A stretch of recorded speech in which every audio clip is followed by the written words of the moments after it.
dear colleagues. Welcome to the 5th Annual OncoAlert Colloquium, a comprehensive review of the year's top scientific advancements organized by Tumor Group. The colloquium is made possible thanks to our partners at the European Society of Gynecological Oncology, the European Society of Surgical Oncology, the Multidisciplinary Association of Supportive Care in Cancer, and the International Society of Geriatric Oncology. We're also grateful for the tremendous collaboration from the Advanced Prostate Cancer Consensus Conference, ABC Global Alliance in Breast Cancer, the Belgian Society of Medical Oncology, KidneyCan, the GARD Consortium, and our friends at GUcast. We would like to thank Pfizer and Roche for partly sponsoring this year's colloquium, and we would like to remind you that all presentations that you will see have been made independently by presenters with no industry influence on topics or content. The colloquium is divided into 7 days. Day 1, GU Oncology. Day 2, Lung Cancer and Supportive Care. Day 3, Breast Cancer. Day 4, GI Oncology. Day 5, Gynecological Cancers. Day 6, Hematology, Sarcoma, Lymphoma, and Geriatric Oncology. And Day 7, How I Treat Cancer When Facing Limited Resources. Today, we start off with lung oncology, and a pleasure to introduce the speakers. Dr. Gilberto Lopes of Sylvester Cancer Center, Dr. Charu Agarwal of Penn Medicine, Dr. Jarushka Naidu of Beaumont Hospital, Dublin, Dr. Henning Willers and Dr. Katie Keene of Massachusetts General Hospital, Dr. Umberto Malapelle of the University of Naples, Drs. Paolo Bossi, Dr. Hannah Wardell, and Dr. Miriam Lusberg of the Multidisciplinary Association of Supportive Care in Cancer. We hope you enjoyed the second day of the colloquium, and now without further ado, Dr. Lopes.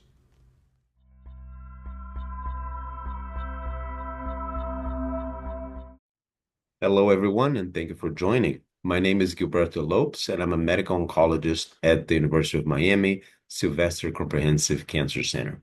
Today, we're going to be discussing lung cancer early stage, what we have seen in 2024 that has changed practice and that we can adapt and use at least in those locations, in those places in the world where we have medications accessible to us. This is the layout of presentation. We're going to be discussing the use of immunotherapy in early stage. We're going to then look at alectinib in the adjuvant setting, and then osimertinib as a consolidation treatment after chemoradiation in locally advanced disease. We have known that for adjuvant chemotherapy, we have a small but real benefit. At about 5 years, we see an improvement of 5%.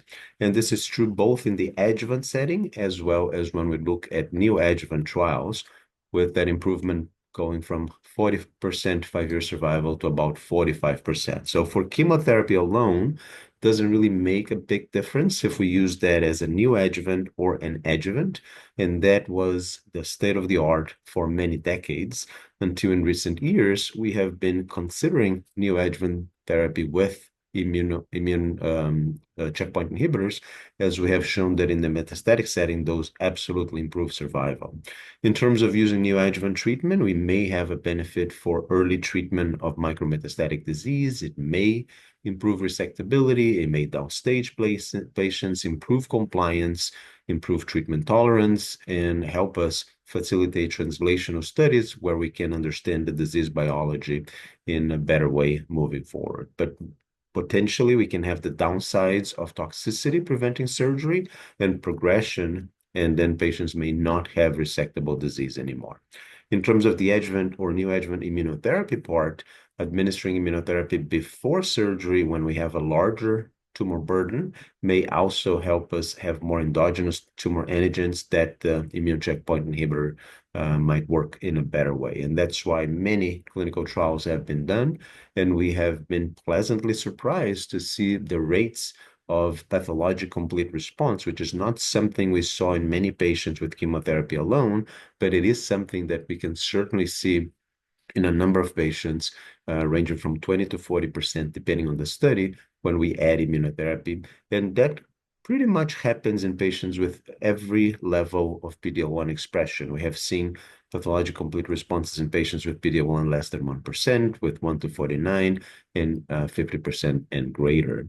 And what we had not seen yet is an overall survival improvement. And this year, with the update of Keynote 671 in The Lancet, we did see that the 36-month overall survival was 71% for patients who got immunotherapy versus 64% for patients who did not. And that is a hazard ratio of 0.72, indicating we have about a 30% improvement in overall survival when we add immunotherapy into the perioperative setting. In this case, it was neoadjuvant and adjuvant. And that does bring us an important question that we have this study to look into to see if we can get at least a partial answer. We have been using neoadjuvant immunotherapy added to chemo, and then we continue the adjuvant immunotherapy based not just on the neoadjuvant studies, but also on the adjuvant studies that usually continue immunotherapy for about a year.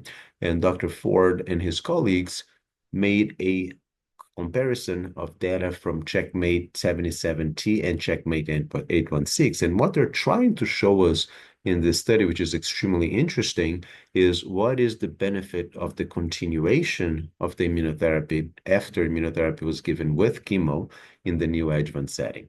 So we do know that immunotherapy in the neoadjuvant and adjuvant setting improves outcomes, but we don't know, we can't tease out what's the benefit of each one of the components. And in the absence of a randomized clinical trial looking into that, this is the best evidence we have to see what to do. So this is what the design of each study was.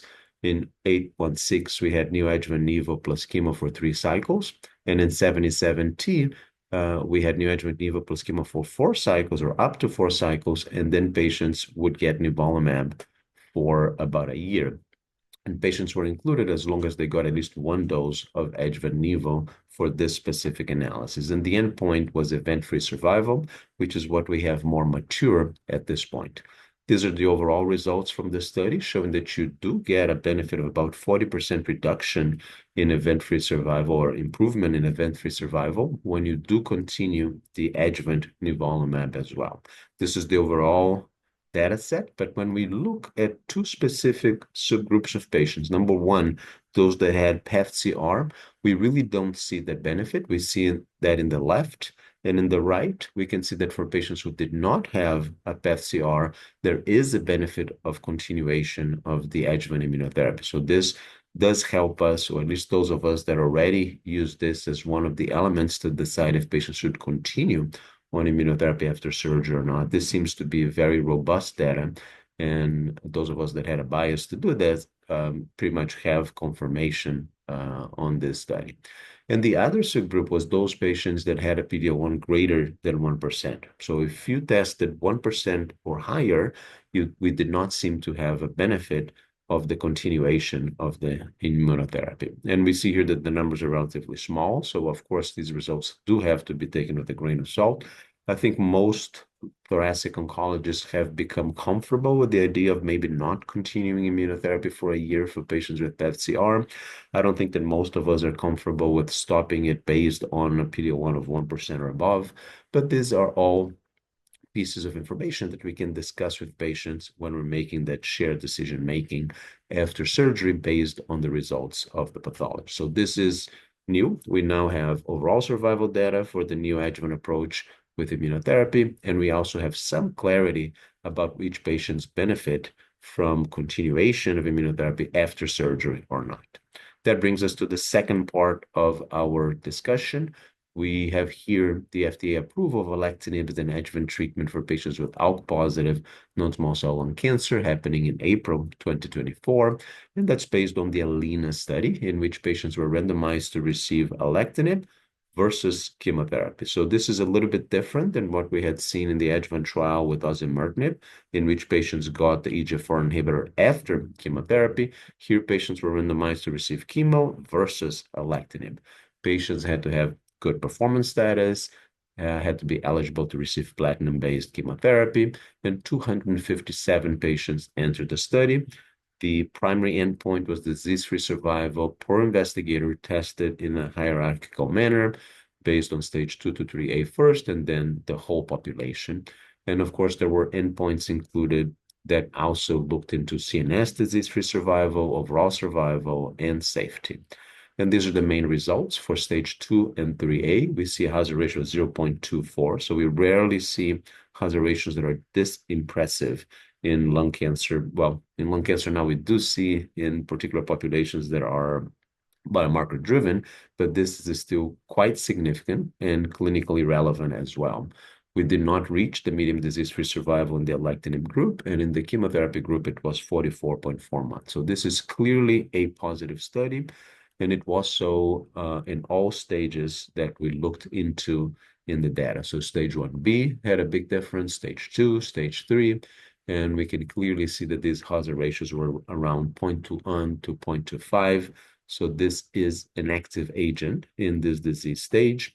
Toxicity wasn't any worse than we would have expected. We have all come to be able to manage ALK inhibitors in a pretty standard fashion, so we did not see anything unexpected in this trial. In summary, this is the first and so far only positive phase 3 trial of ALK inhibitor in the adjuvant setting in patients with ALK-positive non-small cell lung cancer. The disease-free survival benefit is quite clear and seen across subgroups. And adjuvant alectinib was tolerable, and it's now approved. So in the US, it has become the standard of care, and this is something that we do use every day now. These are some of the other key trials that are ongoing, so this will help us confirm the disease survival benefit, and of course, we will have longer follow-up so we can look at overall survival as we move forward as well. In summary, for perioperative systemic chemo for patients with early-stage resectable lung cancer, we do have a role for adjuvant chemo and neoadjuvant chemo, especially now with immunotherapy for patients without specific molecular changes. For patients with EGFR mutations, we do adjuvant chemo followed by adjuvant osimertinib. Now, for patients without positive disease, we do adjuvant alectinib. And that brings us to the locally advanced part of our presentation. And the main trial, or the only trial I'm going to be showing, is the one that led to the approval of osimertinib as consolidation for patients with stage 3 non-small cell lung cancer and EGFR mutations after chemoradiation. This is the LAURA study. It was presented by Dr. Ramalingan at ASCO and subsequently published. And we did know that osimertinib works in the metastatic setting, and LAURA confirms that it also works in the stage 3 consolidation setting after chemoradiation. These are the post hoc analysis of the Pacific trial showing that for patients with EGFR mutations, we did not quite see a benefit from the addition of immunotherapy. And of course, that brings us to look for more options that will be more effective in these patients. This was the LAURA design.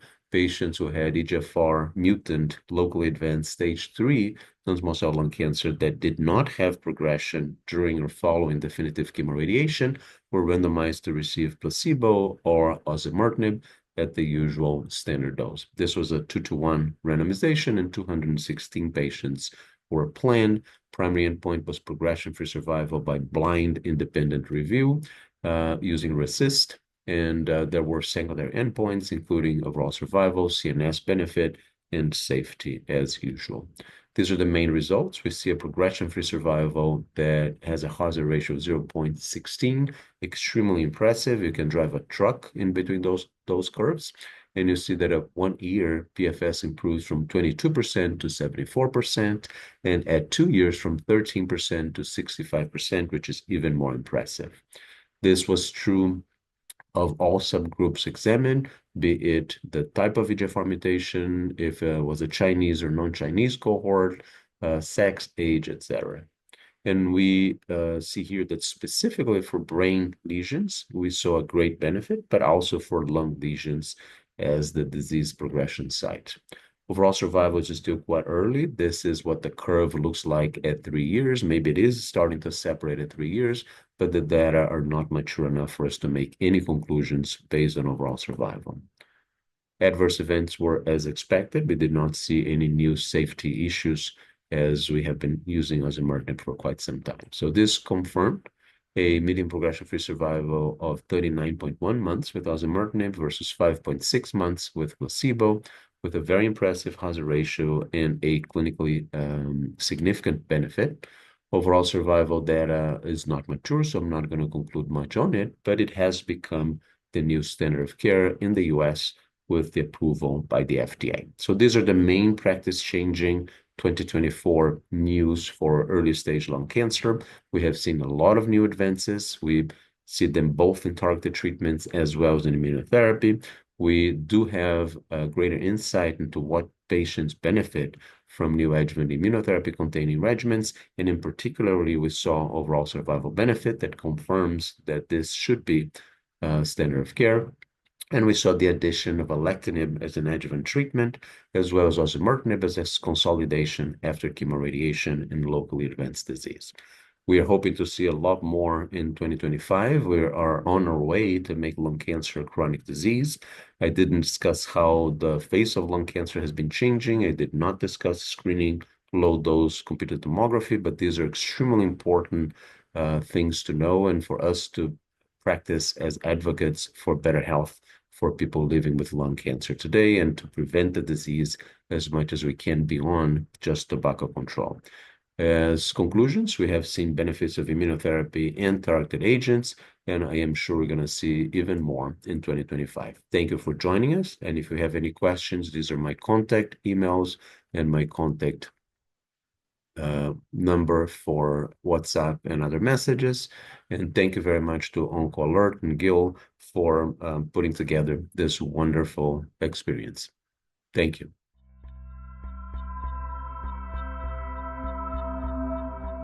Hello and welcome to the Thoracic Oncology section of OncoAlert Colloquium. I am Dr. Charu Agarwal. I'm a professor of medicine at the Abramson Cancer Center, where I also serve as section chief of thoracic and head and neck malignancies and associate director for Penn Center for Cancer Care Innovation. Today, I will talk to you about updates from non-small cell lung cancer with highlights from 2024 major medical meetings. Today, I will cover the following 4 abstracts. We will talk about LAURA, which is osimertinib after definitive chemoradiotherapy in patients with unresectable stage 3 non-small cell lung cancer with an EGFR mutation that was presented at ASCO 2024. We will then move on to discuss the CROWN data that really has changed practice for many people, looking at lorlatinib versus crizotinib in treatment-naive patients with advanced ALK-positive non-small cell lung cancer, 5-year progression-free survival and safety data presented by Dr. Solomon. We'll talk a little bit about REACH-PC, comparative effectiveness trial of early palliative care delivered via telehealth versus in-person in patients with advanced lung cancer. And then finally finish off with MARIPOSA-2, an interim overall survival data presented at ESMO 2024 by Dr. Sanjay Popat and al. Treatment landscape of stage 3 non-small cell lung cancer has changed substantially over the last 20 years or so, starting with this idea of sequential radiation therapy. As you can see, one of the options was to do systemic therapy followed by radiation, and really heralded the way for improvements in outcomes with concurrent chemoradiation therapy. But as you can see, there are different algorithms that can be used for treatment options here, using concurrent chemoradiation followed by systemic therapy, or radiation followed by systemic therapy, or really a sandwich approach here. We know that concurrent chemoradiation therapy does offer an improvement in survival as seen in the meta-analyses performed early in 2010. And then we also know that radiation therapy delivery has reached a plateau in terms of the maximum radiation that we can give. This trial demonstrating that 60 gray may actually be superior in terms of delivery of radiation therapy. What about systemic therapy following concurrent chemoradiation therapy? We know from the PACIFIC trial that there is an overall survival benefit with immunotherapy. This is not new news. This has been our standard of care for the last 5 years or so. Just to refresh everyone's memory, the PACIFIC clinical trial randomized patients following concurrent chemoradiation therapy without progressive disease to receive durvalumab for a year or placebo.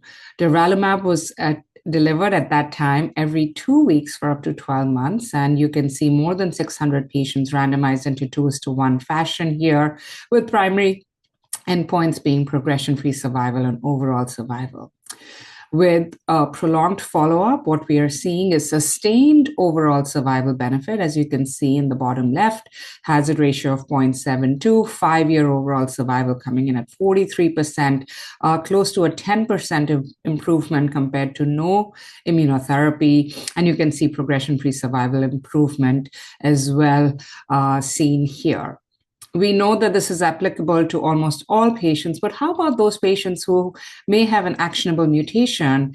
And this was a subset analyses, retrospective, done in patients with EGFR mutant, post-hoc analyses demonstrating no advantage for patients who received durvalumab compared to placebo in patients with EGFR mutation.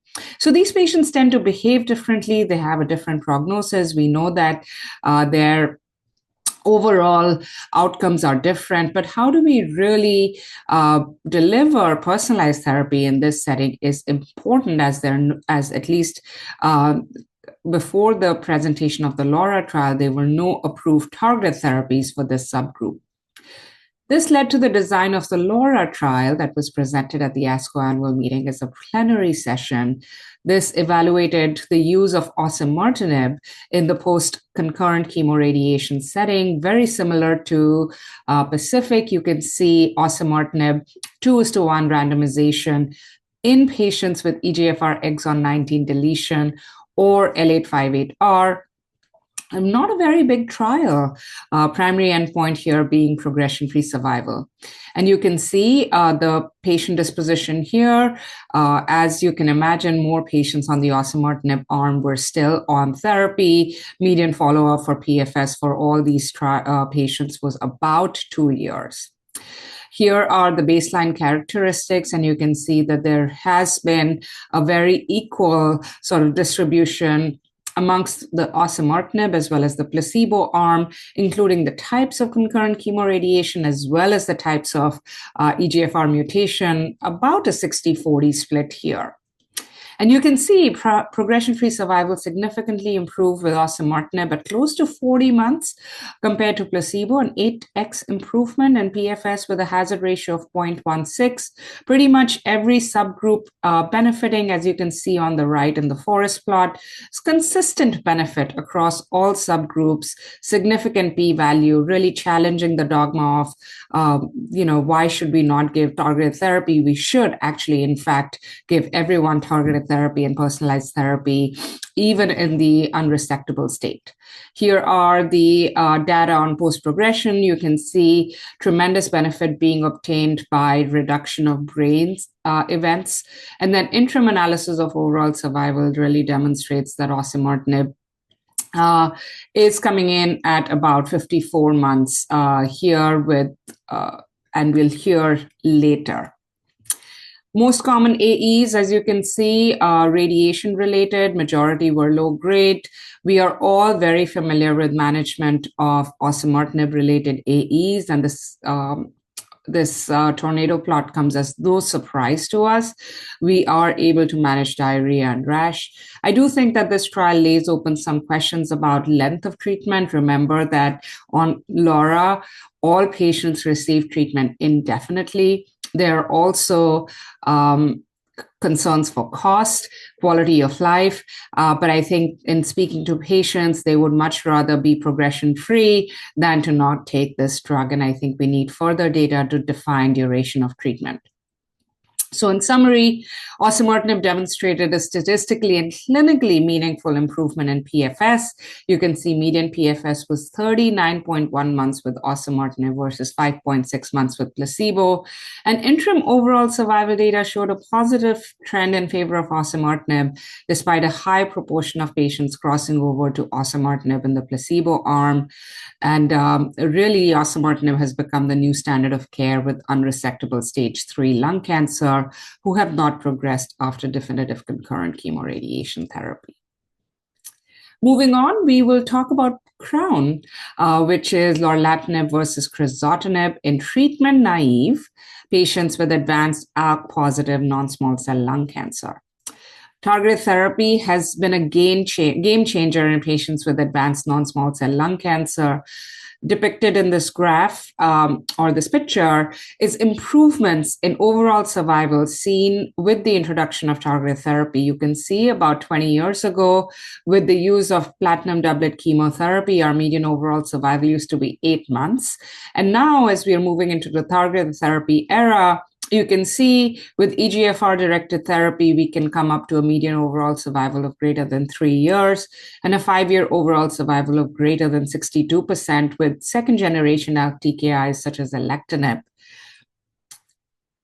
We've also had an explosion of targeted agents. You can see the introduction of many small molecules that have come on to the forefront here, many approved here, offering us a variety of options to truly personalize therapy, ushering in and solidifying the era of precision medicine.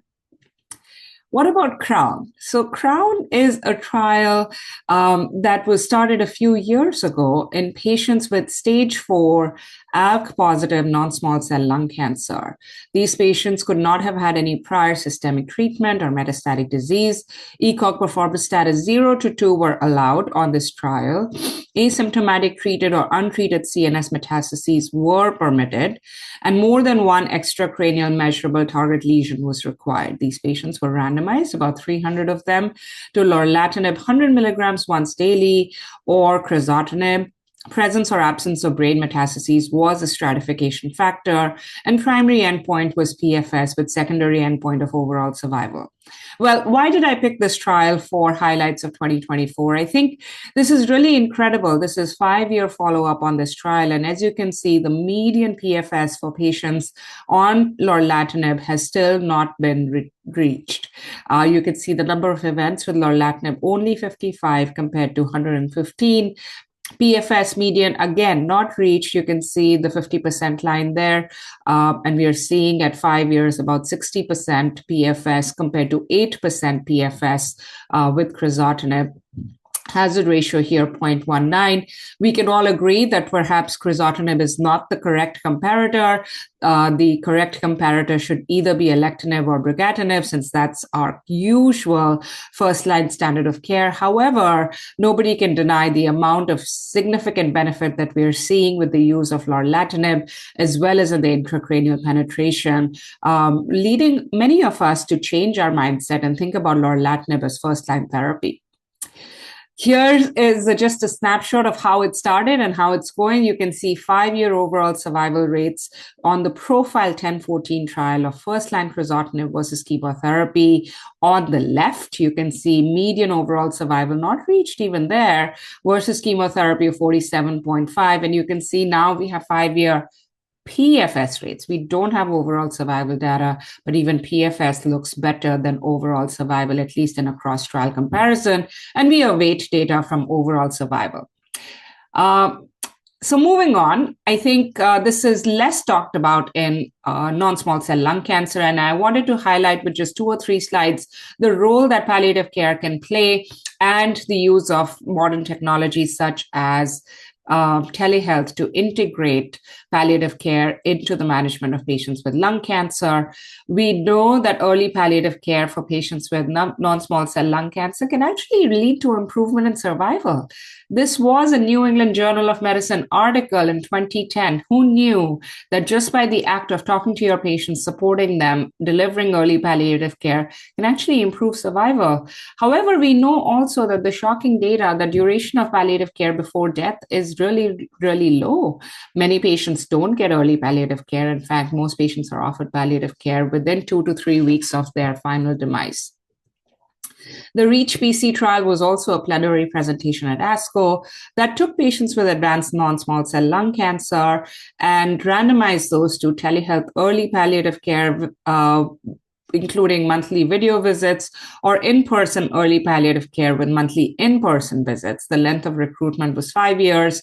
And you can see that the primary outcome led to an equivalent quality of life. So first observation from this trial is that palliative care can be delivered safely, equitably through telehealth.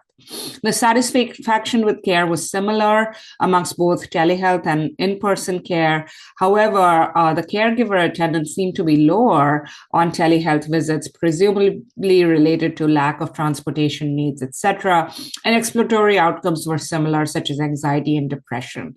I think this is a good trial to show us that we should continue to integrate palliative care, continue our efforts of integrating audio visits, telehealth visits, etc. And finally, Mariposa 2, I think the landscape of EGFR mutant non-small cell lung cancer has changed dramatically in the last 2 years. We now have 2 first-line approvals of Mariposa, which is amivantamab and lazertinib, as well as FLAURA2, which is chemotherapy plus osimertinib in the first-line management of non-small cell lung cancer for patients with an activating EGFR mutation. But what do you do for patients who don't have an activating EGFR mutation, who have received first-line therapy and need second-line therapy? Well, Mariposa 2 is one such trial that included patients with documented EGFR exon 19 deletion or L858R, had to have progressed on or after osimertinib monotherapy, and then they were randomized to 3 arms: amivantamab, lazertinib plus chemotherapy alone, or amivantamab plus chemotherapy. The focus of this presentation by Dr. Popat et al. At ESMO 2024 was to show us interim overall survival data for these 2 arms of chemotherapy versus amivantamab and chemotherapy. Remember that primary endpoint of progression-free survival was already presented at ESMO 2023, already led to a significant improvement in PFS, and was published in 2024. The second interim analysis of overall survival was pre-specified when 75% of the planned overall survival events were observed, and the significance level of the second interim overall survival has been observed with a two-sided alpha of 0.014. Here are the data. Overall survival looking better for amivantamab and chemotherapy at 17.7 months compared to 15.3 months with a hazard ratio of 0.73. This is after median follow-up of 18.1 months. Again, I think we are seeing that amivantamab and chemotherapy is moving forward as the preferred second-line approach in Mariposa 2, not amivantamab, lazertinib, and chemotherapy. We are finding intracranial improvement, and we are also finding that amivantamab and chemotherapy does not require the same degree of VTE prophylaxis. However, we will all welcome the availability and introduction of subcutaneous amivantamab. With that, I'd like to close. This has been an exceptional year for non-small cell lung cancer, and I hope you found this educational session informative. I'd be happy to answer any questions, and thank you again for your participation.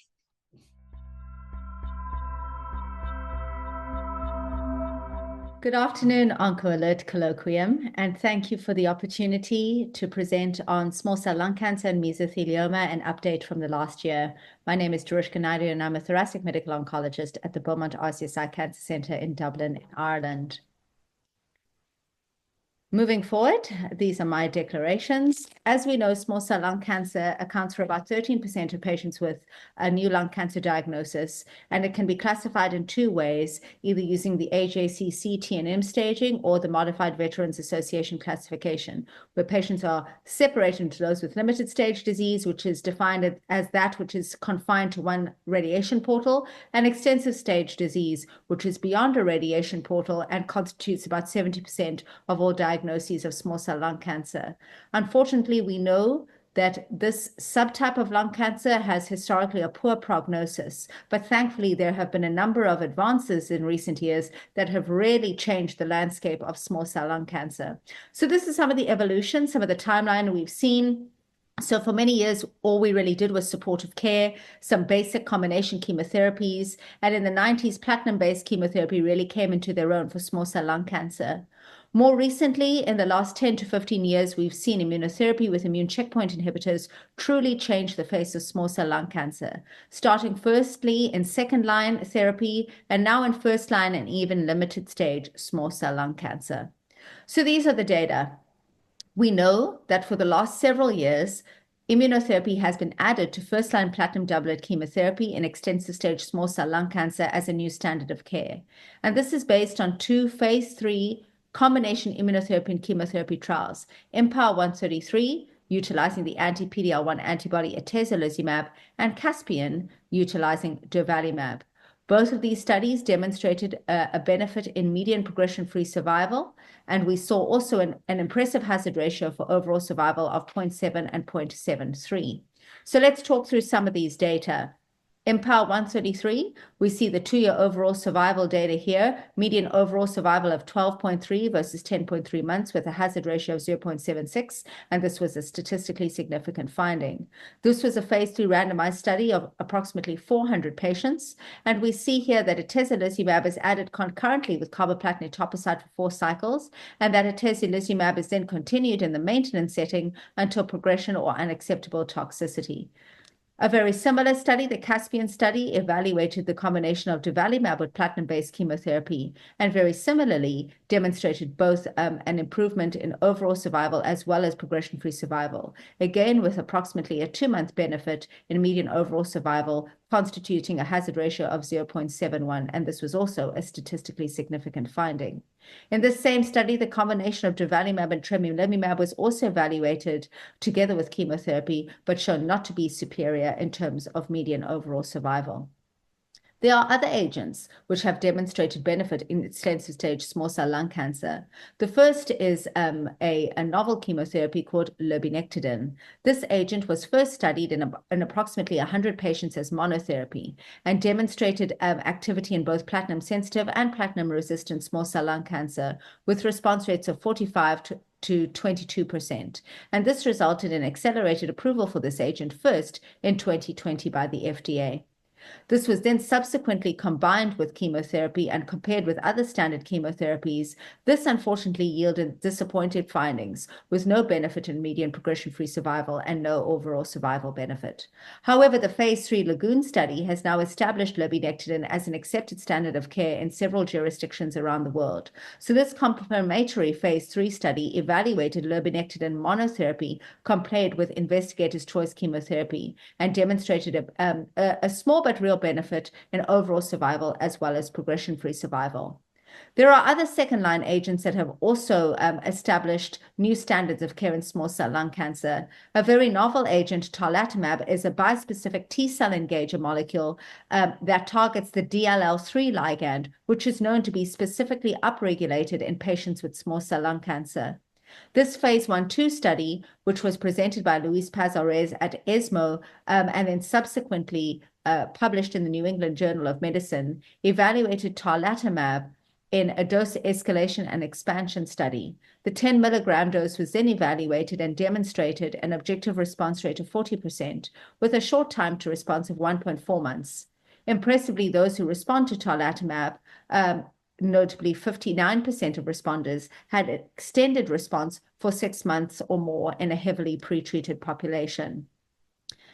Some notable wrinkles around the treatment of tarlatamab is its side effect profile. We understand that for these patients, a small but important proportion of them will develop cytokine release syndrome.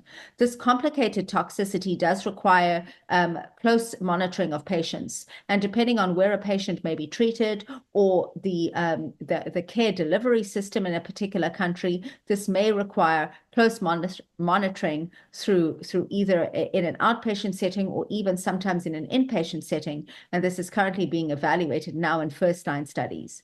We saw in Delphi 301 that cytokine release syndrome thankfully occurred mainly in grade 1 or grade 2 severity, and that grade 3 cytokine release syndrome constituted a minority of patients. We see here that some patients may need to have dose interruptions as a result of this toxicity and others. So really, big picture, tarlatamab, an effective agent, but some specific toxicities that require dedicated expertise in terms of its management. Coming back to lurbinectedin, can we improve upon the benefits of lurbinectedin? This is an academic study conducted by Antonio Calles and colleagues, in which lurbinectedin was combined with immunotherapy in the form of pembrolizumab in an academic study. This study evaluated this combination firstly in 13 patients as a dose-ranging activity, and then in a non-randomized expansion in 28 patients. And we saw here that the majority of patients did have some response to therapy, and that even a complete response was seen in selected patients. Overall, an objective response rate of around 54% for the combination of lurbinectedin and pembrolizumab. In terms of small cell lung cancer, some of the major progress that has occurred in recent years is in the area of limited stage disease. And we saw, based on the phase 3 ADRIATIC study, that immunotherapy consolidation after definitive chemoradiation is now a new standard of care.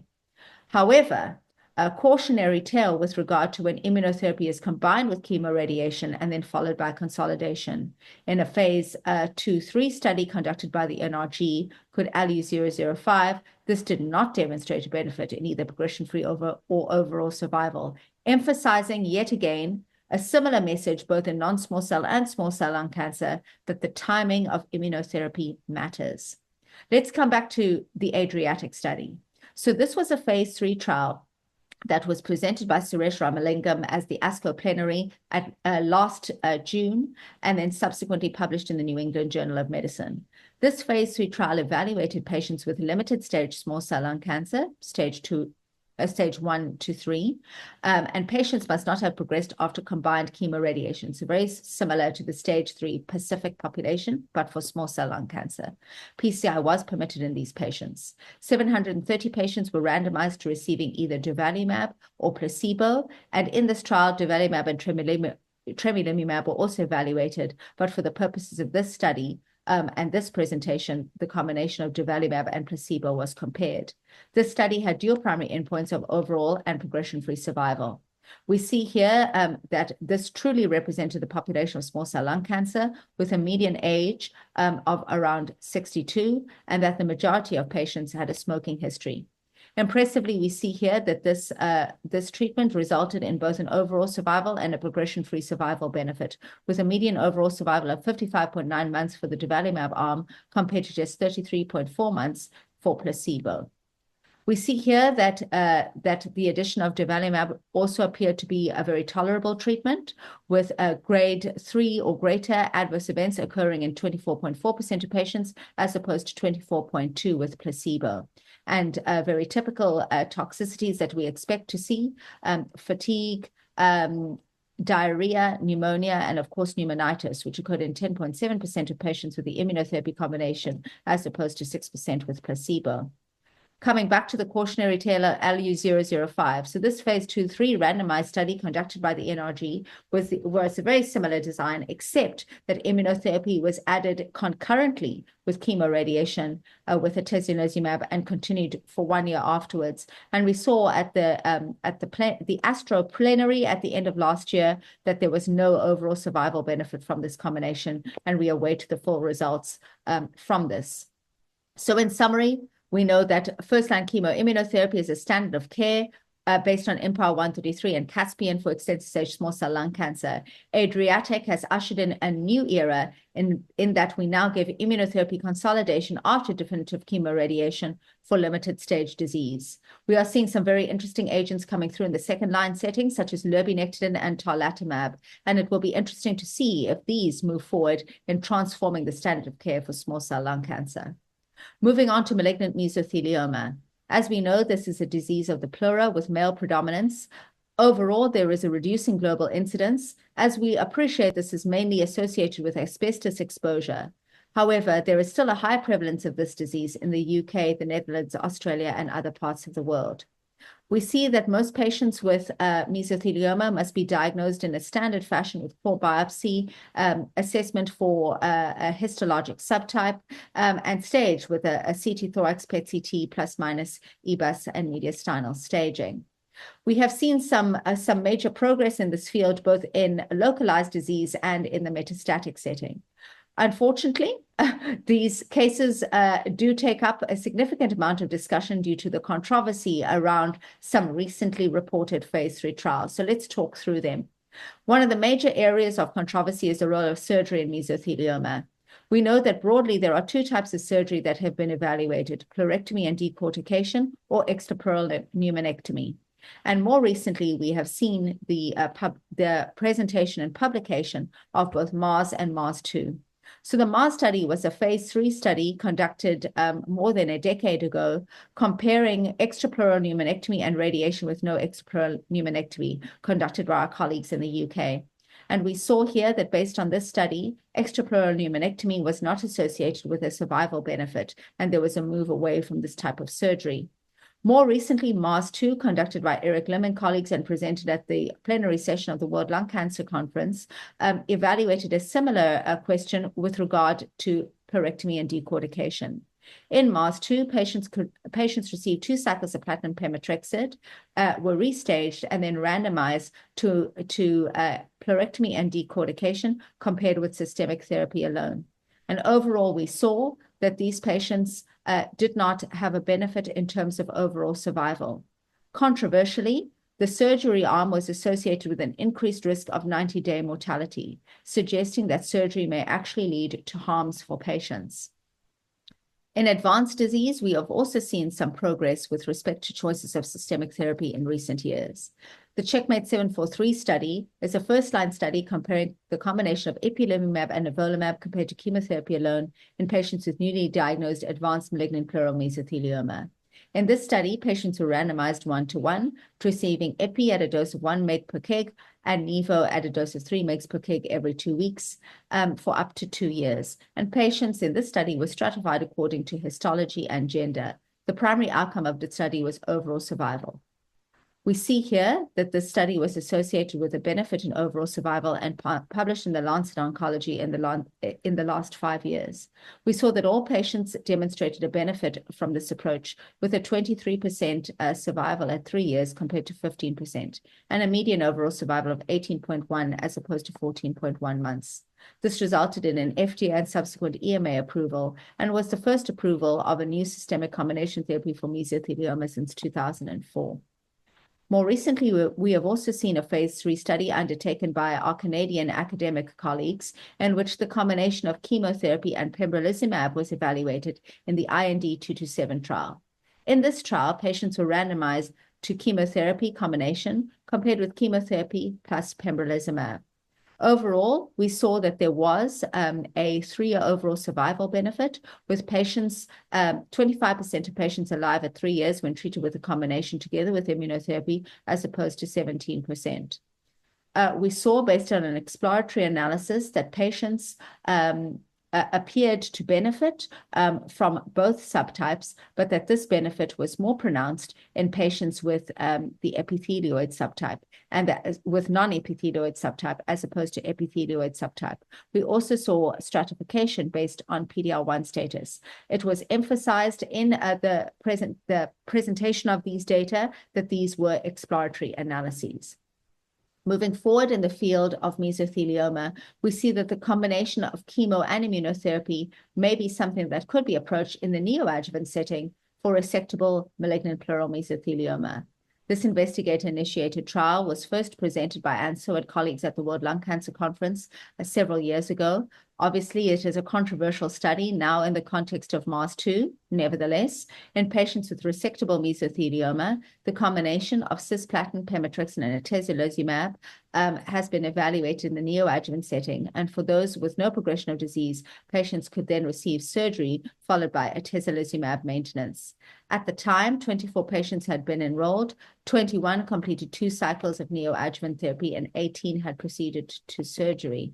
And we saw that the overall survival for these patients had not yet been reached, and these patients had a median progression-free survival of 18.6 months. And we anxiously look forward to the completion of the study and presentation of the results. Therefore, for mesothelioma, as we know, the incidence of this disease is decreasing. It is an occupational disease that is historically difficult to diagnose. We have seen that the treatment of localized disease has evolved in that this may not truly be a surgical disease any further. The role of radiation requires reevaluation in this context, and new systemic therapies have changed the landscape, particularly for advanced disease. With that, I'd like to thank you for your time and attention, and happy to take any questions. Looking forward to the discussion, and thank you to Gil Morgan and all the OncoAlert Colloquium for the opportunity to present. Thank you.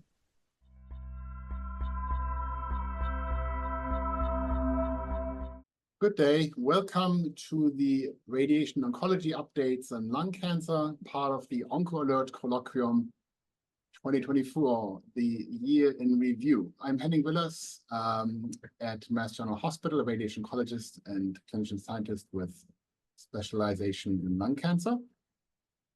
And my name is Katie Kane. I'm also a radiation oncologist at Massachusetts General Hospital, specializing in the treatment of lung cancer. And we're excited to talk to you today about several topics, as you can see here. So we're going to aim to get through some key updates that have been presented and published over the past year.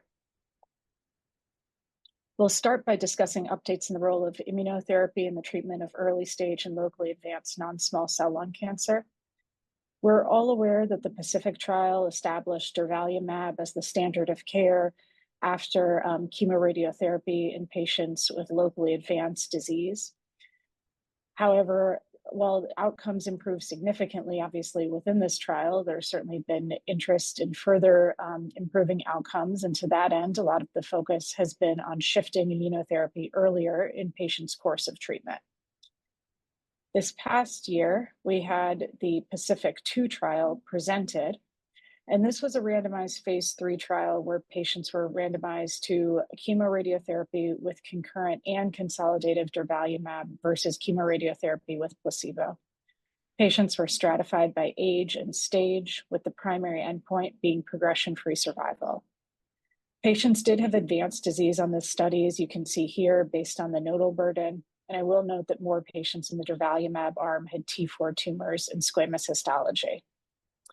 The final results did not show an improvement in either progression-free or overall survival with the use of durvalumab compared to placebo. There were significant adverse events rates, including adverse events leading to death. What do we take from this? Well, while PACIFIC-1 remains the standard of care for patients with inoperable non-small cell lung cancer, PACIFIC-2 did not show a benefit with the use of concurrent and consolidative therapy. There's been much discussion of these results, including whether different patient populations may have impacted the results, potential toxicity, but ultimately PACIFIC-2 joins many trials which have failed to show an improvement in outcomes with the use of concurrent immunotherapy and chemoradiation. And certainly this is an area where ongoing research is needed. For early stage non-small cell lung cancer, we know that many patients are not candidates for resection, and for these patients, SBRT is the standard of care. Although outcomes are generally excellent, about 20% of patients will develop recurrent disease, and optimization of treatment is needed for this population. To that end, we had encouraging results presented or published in 2023. The iSaber study was a randomized phase 2 of SBRT with or without nivolumab in patients with early stage or recurrent non-small cell lung cancer. And as you can see, there was a significant improvement in event-free survival, and treatment was well tolerated. There have been subsequently several randomized trials that have been conducted in this space. As you can see here, trials using pembrolizumab, atezolizumab, or durvalumab have all been conducted. Unfortunately, thus far, these studies have not shown an improvement in outcomes with the use of immunotherapy. I will note that both the Keynote and SWOG trials used concurrent in addition to consolidative immunotherapy, and so perhaps that may have impacted the results. And we do await the results of PACIFIC-4, which has completed accrual. So when we're considering the use of immunotherapy for patients with early stage non-small cell lung cancer, phase 3 trials have thus far not shown a benefit with the use of concurrent and consolidative therapy. This may be due to differences in populations, but we also need to consider the potential for adverse events and how that may impact outcomes. And we await further data from PACIFIC-4. All right, let's move to another topic, which is dose escalation for locally advanced non-small cell lung carcinoma. Historically, the risk of local regional recurrences after chemoradiation therapy have exceeded 50% in this patient population. In RTOG 0617, separate rates of local and regional recurrence rates were reported and were around 38 and 36%. after 60 gray with concurrent chemotherapy. The combined rate was not reported, but it looks likely to have been above 50% as well. Local regional recurrence rates in the Pacific trial have still not been reported out, but intrathoracic progression dominated in a patterns of failure analysis reported at a prior ASTRO meeting. And there have been several study efforts to intensify treatment in order to reduce local regional recurrence rate. We just heard about the Pacific trial that has not really worked out in that regard. And normal tissue toxicity is certainly one challenge when one tries to increase treatment intensity, such as with radiation dose escalation. And NALA-2 is a Scandinavian phase 3 multi-center trial that was reported at the 2024 ASTRO meeting in Glasgow. And this trial looked at a comparison of standard 66 gray in 6.5 weeks versus heterogeneous dose escalation through the lung primary and nodal disease, which was informed by a FDG PET. Strict normal tissue constraints were used in this study, and 350 patients were randomized between 2015 and 2023, as shown here. The goal was a mean dose to the PET average GTV of 95 gray and a mean dose to the nodal GTV of 74 gray. Results are shown here: local regional control rate on the y-axis versus follow-up here shown over 5 years. And the data show a statistically significant increase in local regional control with dose escalation. It is worth to point out that the tumor sizes or volumes in this trial were not as large as, for example, in the R2G0617 trial, as highlighted here. So these are very important results, and we're looking forward to publication of these in some point in the hopefully near future. But the results are clearly indicative of a dose-response relationship for locally advanced non-small cell lung carcinoma. And from a radiobiological perspective, I do think that the inclusion of moderate-sized disease may have facilitated the detection of a dose response, because if you include lung cancers that are too large, not even increased doses may be able to control those. And more work will be needed to understand these results in the context of other PET-directed dose escalation studies, and also assess other approaches, such as the use of SBRT to the primary site in this patient population. All right, let's move on to a slightly different topic, which is the use of EGFR-targeted therapy in a patient population with locally advanced non-small cell lung carcinoma, again, and especially those with EGFR mutations, which is a very common alteration among all lung adenocarcinomas. It had been unclear for the longest time how to incorporate EGFR inhibitors in this patient population. Outlined here is progress that we've made in a resectable disease with ADAURA, and in metastatic disease with FLAURA. And in this patient population, it's important to note that EGFR mutant disease is potentially more radiosensitive than the average non-small cell lung carcinoma. It's important to note that concurrent TKI together with radiation therapy certainly leads to increased pneumonitis risk, that a combination of durvalumab and later on EGFR TKI could be toxic, and that accumulating data have suggested that consolidated durvalumab in this patient population is likely not effective. So the LAURA trial was originally reported at the ASCO meeting in 2024 to standing ovation. The trial randomized patients with locally advanced disease and activating EGFR mutation to either placebo or indefinite osimertinib. And as shown here, and the hazard ratio for progression-free survival was 0.16, with a median progression-free survival for osimertinib of 39 months. So very impressive results. And there are several questions that arose from this trial. One is why the placebo arm performed relatively poorly. In other studies, certainly it was higher than the 13% than in this trial. it does raise the question whether EGFR mutant disease has a higher propensity for micrometastatic spread, and actually whether stage 3 EGFR mutant lung cancer is actually curable. A follow-up publication that came out just in December looked at the population of patients according to whether they were staged with a PET. Only about half of patients actually did get a PET.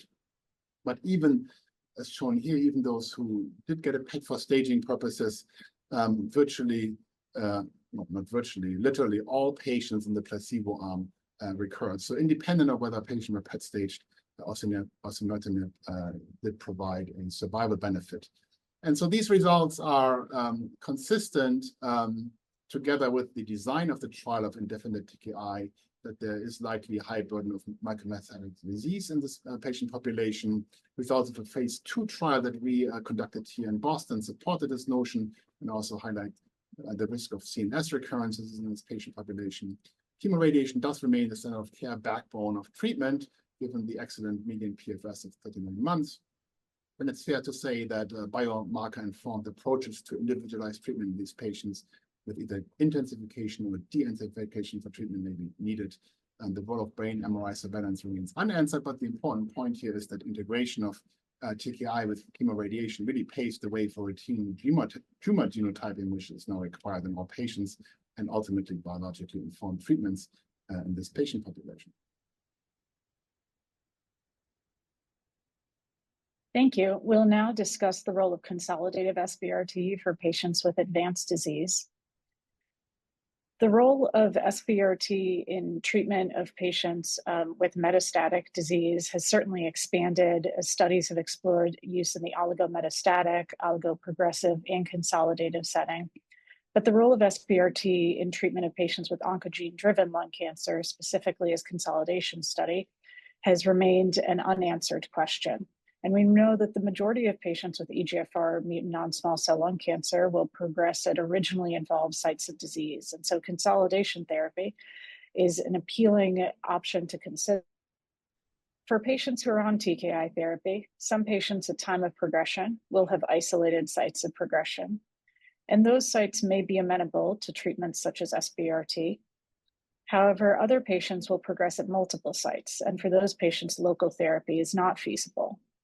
And so the question with consolidative therapy is whether we can intervene earlier at the time of maximal response to TKI to delay time to progression and ablate any residual clones that may serve as a nidus for further spread. To that end, we conducted a phase 2 study that looked at SBRT for patients with oncogene-driven non-small cell lung cancer at the time of maximal response to TKI. Importantly, there was no limit to the number of metastatic sites that patients could have at time of diagnosis, although the residual sites had to be encompassable at time of treatment. Our primary endpoint was the distant failure rate. The majority of patients enrolled had EGFR mutant non-small cell lung cancer, and the majority of them were on late generation TKIs. Of note, the vast majority of patients received treatment to the primary tumor alone. The study met the primary endpoint with 12-month distant failure rate of 19%, and treatment was well tolerated. This joins several other trials which have now looked at the role of consolidative SBRT in this space. And these studies are producing intriguing results with encouraging improvements in progression-free survival compared to TKI alone and historical controls. And in general, treatment has been well tolerated. We await the North Star trial, which, as you can see, is a large randomized trial to provide further guidance and support of this treatment modality. And in the last minutes, we'll shift to the use of immunotherapy in the treatment of limited stage small cell lung cancer. We know that outcomes for limited stage small cell remain poor. And although the use of immunotherapy has been established for patients with extensive stage disease, its role in treatment of limited stage disease was undefined until this past year. In 2024, the Adriatic trial was presented at ASCO and subsequently published in the New England Journal of Medicine. This was a randomized phase 3 trial looking at the role of consolidative durvalumab versus placebo versus durvalumab and tremelimumab after chemo-RT in patients with limited stage disease.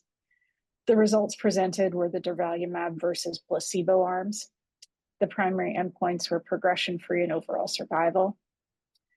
There was a significant improvement in both progression-free and overall survival with the use of durvalumab, as you can see here. This benefit was importantly seen in both the arms, in both the patients who received PCI and in those patients who did not receive PCI. Treatment was in general well tolerated with comparable rates of grade 3 to 4 pneumonitis of what we've seen in other studies such as PACIFIC-1. Complicating the question of immunotherapy somewhat was the subsequent presentation of the NRG-LU005 trial. Now, unlike the Adriatic trial, this study used concurrent and consolidative atezolizumab with chemo-RT versus chemo-RT with placebo. Patients were stratified by radiation scheme, chemo, backbone, performance status, and sex. And looking at the results here in this study, concurrent and consolidative atezolizumab was not associated with an improvement in outcomes compared with placebo. Interestingly, there was a suggestion of improved outcomes with twice daily radiation versus daily radiation. The rate of any grade pneumonitis was higher with the use of atezolizumab. So what do we take from these results? We can look at the differences in these studies. Certainly patient selection may have impacted outcomes. There are also different patient populations based on where the studies were conducted internationally. But ultimately, NRG-LU005 joins multiple other negative trials looking at concurrent immunotherapy with chemoradiation. So going forward, for small cell consolidative durvalumab is the standard of care for patients with limited stage disease who have not progressed after chemo-RT, and efforts to further improve outcomes are ongoing.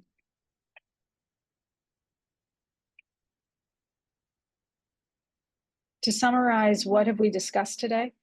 Well, consolidation durvalumab after definitive chemoradiation is the standard of care for patients with locally advanced inoperable EGFR mutant stage 3 lung cancer.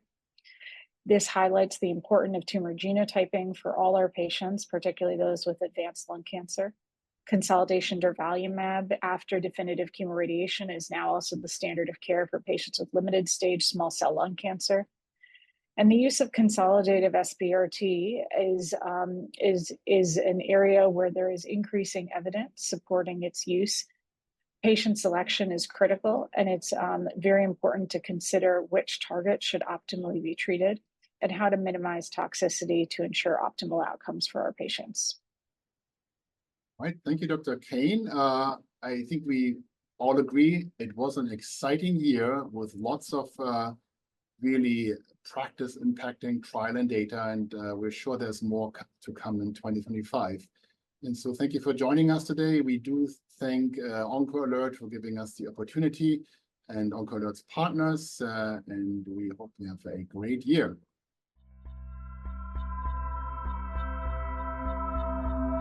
Hi everyone, my name is Umberto Malapelle. I'm the chair of Predictive Molecular Pathology Lab at the Department of Public Health from University Federico II of Naples. And today I'm really happy to stay here with you, and thanks to OncoAlert for inviting me to share with you some aspects regarding lung cancer pathology and predictive biomarkers in 2024. So those are my disclosures. And so one of the first lessons that we learned from 2024 is the relevance of the reference range from predictive molecular pathology point of view. And this is the example of EGFR. So we need to test all the alteration in EGFR, because now we are living in the era in which one gene doesn't mean one biomarker. So we need to test all the alteration, because as you can see here, we can have a different predictive value of each alteration that we are able to detect.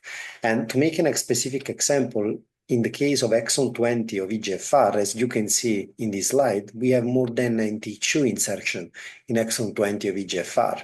So this means that we need to use technologies that are able to assess simultaneously all these alterations to avoid to left behind any patients in which we are able to detect this mutation. Also because, as we know we have a double value of these alterations. One is as positive predictive biomarkers, but the other one in the landscape of immunotreatment is as a negative predictive biomarkers. And as you can see in our internal activity, we verify the concordance between the reference range of next generation sequencing and the ability of single gene testing strategies like as real-time PCR to detect this type of alteration in EGFR. And this is a paradigmatic case for all the other biomarkers. And as you can see here, when you are using a single gene testing strategies, also if you have the best single gene testing strategies, for sure you can lose some of these really relevant alteration. In the chapter of gene fusions, another really relevant phenomenon in which many researchers are focused during the 2024 regards the presence of unbalance. So the presence of a phenomenon in which you can have the description of an fusions in which you are not able to recognize the specific partner of the fusion. So in example, in case of ALK or ROS1 or RET, you can have an imbalance if you are detecting these fusions by using an RNA-based technologies, but you need to confirm these results. In the case of ALK, it's really simple because you can come back to an immunohistochemistry, you can evaluate the expression of the fusion protein of ALK, and then you can proceed. And this was what we done in our internal experience, as you can see here, in experience in Regione Campania, in south part of Italy, in which we collect data from all the oncologists that request the analysis in our institutions, and together we evaluate the role of this imbalance in different types of patients.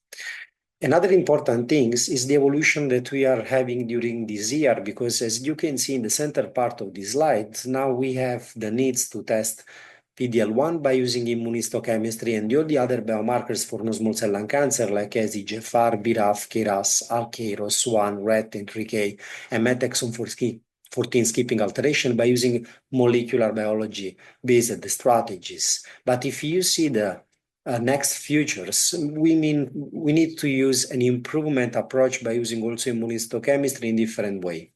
And during 2024, one of the most important approach discussed at last World Conference Lung Cancer in 2024 regards the evaluation of TROP2 expressions. As discussed by Marina Grassino at last World Conference Lung Cancer, by using a fully digital-based approach, you are able to define the expression of TROP2 in TROPION studies. And as you can see here, there is the need to use a fully validated digital approach, because in the same studies, when the researcher compared the data regarding the conventional immunohistochemistry scoring for TROP2, is not able to predict response to the patients.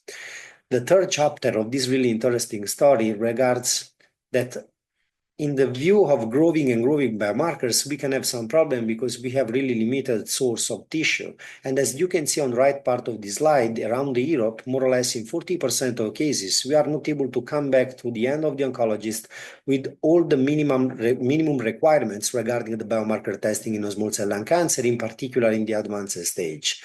So this means that if we need to test right now EGFR, BRAF, KRAS, ALK, ROS1, RET, and 3K, exon 40 skipping alteration for MET, and then we need to save tissue for PD-L1, is really complex that we can use the same procedure that we have used in past when we need only to test, in example, EGFR, ALK, and PD-L1. And this highlights what are happening regarding the growing rejection rate and failure rates regarding some technologies to assess these relevant biomarkers. In this space, for sure, there is a room for liquid biopsy. And as you can see here, if we are able to introduce liquid biopsy for all the tissue for which are not enough to carried out this type of biomarkers evaluation, in Europe, we are able to reintroduce to the treatment more than 6,000 patients each year, considering only the clinical practice. The fourth chapter of this story is represented by the needs to test biomarkers also in the early stage. So this means that we are moving from metastatic setting to the early stage to test these relevant biomarkers. And we start with EGFR, ALK, and ROS1, but for sure in future we need to cover also the other biomarkers. And so this means that we have another time the same question.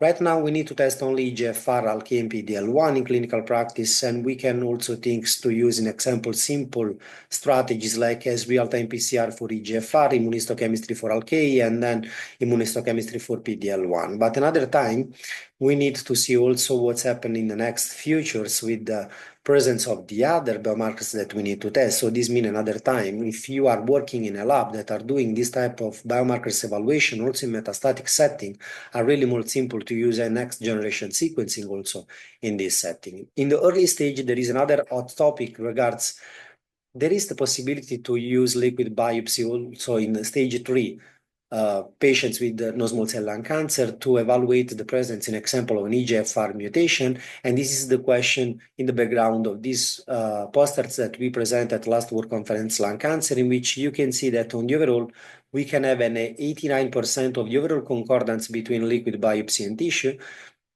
paying attention in particular to the type of the technological strategies that we are using for, because we need to pay attention that the same strategies that we use for metastatic setting need to be ameliorated to use also this type of evaluation in early stage, in which the theoretical quantity of ctDNA is lower than the quantity that we have in metastatic setting, for which we need to increase our biological level knowledge in liquid biopsy. And this is our experience on how to introduce the evaluation in example of fragmentomics in liquid biopsy, to complement the analysis that we are doing by using ctDNA-based next-generation sequencing strategies, in particular to improve our knowledge regarding the negative results. So by using an example, the tumor fraction derived by the analysis of fragmentation or other strategies, we are able to differentiate in the negative setting of liquid biopsy when we have an informative or not informative results. And this is one of more important points. And we will be able to doing this by contaminating our landscape with the other knowledge, as you can see in this paper, in example, by organizing a meeting between predictive molecular pathology and mathematics. And by doing this, you are able to using liquid biopsy not only to detect or not a mutation, but also to refine the follow-up by using this mutation in blood streams for our patients. So what has changed in clinical practice in 2024? For sure, the implementation of next generation sequencing become mandatory, in particular in non-small cell lung cancer patients. One gene doesn't mean one biomarkers. Please remember the example of EGFR mutations, and then liquid biopsy need to be implemented in clinical practice. So on the overall, we need to connect to our knowledge. We need to collaborate across the different disciplines to give the opportunity to become all the things that we have discussed reality. So thank you very much another time for this invitation. Hi everyone, thank you very much for joining today, whether it be the morning, the day, the evening, or late at night, wherever you're joining from across the world. I'm really appreciative of you joining today to hear about some updates from 2024 about advances in the field of mucositis. So a little bit of an overview of today's session. Firstly, we'll have a brief recap of the pathogenesis of mucositis. We'll provide some historical perspectives on the role of the microbiome in the development of mucositis and really how this has evolved over the last 20 or so years. We'll then highlight some preclinical data that has come out in 2024 that provided probably the first evidence to confirm a causal role for the microbiome in mucositis pathogenesis. And then we'll discuss how this has impacted the clinical use of microbial-based interventions in the field of mucositis, and of course, how this new knowledge has ultimately impacted patient care. So before we begin, I'd like to introduce myself. My name is Associate Professor Hannah Wardle, and I lead the Supportive Oncology Research Group at the University of Adelaide in South Australia. And my colleague, Professor Paolo Bossi, is a medical oncologist from Italy. Together, we lead the MASK Mucositis Study Group, and I think that this is a really nice example of how we're coming together to advance the field from both a preclinical and a clinical perspective, with myself being a basic scientist and with Paolo being a medical oncologist. So hopefully in today's session, you'll get an appreciation of both the preclinical and clinical advances in this field. Now, in terms of mucositis, what we appreciate about mucositis is that it's a very common yet highly debilitating side effect of many different anti-cancer agents, whether it be radiotherapy, chemotherapy, and even more the newer targeted agents and immunomodulatory agents. They have the capacity to induce symptoms that are very consistent with mucositis. So this is very much ulceration in the oral cavity as well as throughout the gastrointestinal tract. And this is because mucositis really does affect all of the the alimentary tract, so right through from the oral cavity through to the rectum. Now, in terms of the symptoms of mucositis, we know that these are symptoms like pain, the inability to eat or drink due to ulceration in the mouth, diarrhea, and other gastrointestinal symptoms that are associated with malabsorption and inflammation. And so understandably, we appreciate that mucositis has a significant impact on patient well-being, their ability and willingness to receive their intended therapy. We know that it causes much higher interaction with the healthcare system, the provision of very costly supportive care agents, and then we also appreciate that these have massive impacts on the ability of people to continue working throughout their cancer therapy and therefore their financial stability. In terms of the pathobiology or pathogenesis of mucositis, it was first proposed by Professor Steve Sonis back in 2004. And over the last 20 years, it really has iteratively evolved, reflecting the enormous research efforts that have been put in to try and understand this complex side effect of cancer treatment. Now, what we appreciate after almost 2 decades of research is that it is very complicated. It's a pan-mucosal signaling cascade, which is initiated by direct cytotoxic injury to these rapidly dividing stem cells. And this is then perpetuated by oxidative stress, pro-inflammatory signaling cascades, and impaired cellular renewal capacity. And this is ultimately what then results in ulceration and breakdown of the mucosal lining throughout the alimentary tract. Now, we're very much in the era of the microbiome when it comes to mucositis pathogenesis and also how we can control its impact and severity. Now, in terms of the microbiome, what we know is that both the oral cavity and gastrointestinal mucosa are highly populated by resident microbes, and this is collectively referred to as the microbiome. Now, these microbes have an enormous role in both health and disease of their host, and we're starting to appreciate this enormous role of the microbiome across so many different diseases. And we're starting to see the same level of evolution seen in the context of mucositis also. However, this very much has been an evolution, and it was all the way back in 2004 when the pathogenesis of mucositis was first proposed that the microbiome was speculated to be involved, but very much on a superficial level. So what we appreciated was that there were pathogens that were blooming and very much colonizing sites of ulceration, both in the oral cavity and the gastrointestinal tract, but predominantly the oral cavity, simply based on the ability to access it more readily. However, we really didn't appreciate this more than just this being opportunistic pathogens that were really colonizing these sites of ulceration. In 2013, we started to appreciate this with a little bit more sophistication, particularly with respect to the gut microbiome, and we started to show that dysbiotic events in the microbiome were observed in parallel to mucositis pathogenesis and mucositis development. However, again, we were really struggling to move beyond these associative findings. In 2016, we started to appreciate these mechanisms with a little bit more appreciation and specificity, I should say. And in particular, we were able to define the host microbe interactions that were driving mucositis pathogenesis. However, we were still very much stuck in this associative landscape, and we struggled to move beyond this to really determine the causality of the microbiome. And in 2024, we really had a really seminal piece of work that was published that I think has taken us to a point where we can now very confidently say that the microbiome is causally involved in mucositis. So this is the paper here. It was published in Cell Host Microbe by Anderson and colleagues. And the key highlights in this publication were that epithelial apoptosis, so mucositis, fuels dysbiosis and intestinal disease following chemotherapy. So this is the first really important finding, that mucositis is the catalyst for dysbiosis in this context. And they were really able to elegantly show this by using a caspase knockout mouse model. So these mice were unable to undergo apoptosis, which is the key factor of mucositis. And what they were able to demonstrate was that dysbiosis occurred to a much less severe severity when mucositis was prevented by inhibiting apoptosis. They were then able to show that caspase-dependent metabolites, so metabolites as a result of this caspase-dependent cell death, boosted the growth of E. coli. And then they were able to demonstrate that E. coli abundance dictated the duration of mucositis. And this is really the factor that I think is most important to focus on, because this is really where the causality of the microbiome is implicated in mucositis pathogenesis. And it also gives us a translational target to focus on in terms of being able to modulate the microbiome to improve mucositis outcomes. So they actually identified this somewhat incidentally. They found that a cohort of mice in their study did not have any E. coli present in their gut throughout the course of their doxorubicin or chemotherapy treatments. And they observed that these mice had a much faster recovery after that dose of doxorubicin.